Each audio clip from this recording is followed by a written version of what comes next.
Damas accuse la coalition internationale de crimes de guerre en Syrie. Bien que la situation en Syrie soit plus sécurisée qu'auparavant, il reste encore à mettre fin au dernier siège des terroristes et à nettoyer le pays de la présence des forces étrangères qui apportent un soutien direct aux radicaux, a indiqué le ministre syrien des Affaires étrangères Walid Muallem.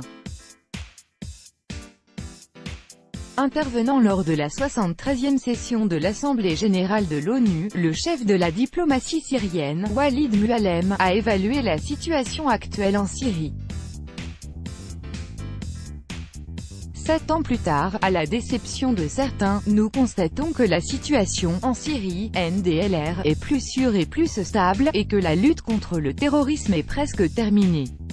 Nous sommes déterminés à poursuivre cette bataille sacrée jusqu'à ce que nous débarrassions tout le territoire syrien des groupes terroristes et de la présence étrangère illégale, a-t-il déclaré.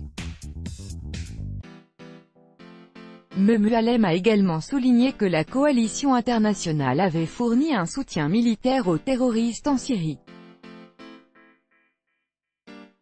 Les gouvernements de certains pays, NDLR, ont formé une coalition internationale illégale dirigée par les États-Unis sous prétexte de lutter contre le terrorisme en Syrie.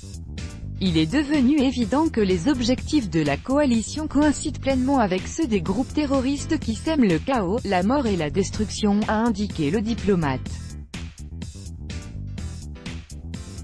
Selon lui, les gouvernements de ces pays ont nié le droit du gouvernement syrien, en vertu du droit international et de ses obligations nationales de lutter contre le terrorisme et de protéger le peuple syrien sur le sol de son propre pays. La coalition a complètement détruit la ville syrienne de Raqqa, elle a détruit l'infrastructure et les services publics dans les zones contre lesquelles ces actions ont été dirigées. Elle a massacré des civils, y compris des enfants et des femmes, ce qui selon le droit international, constitue des crimes de guerre, a conclu le ministre.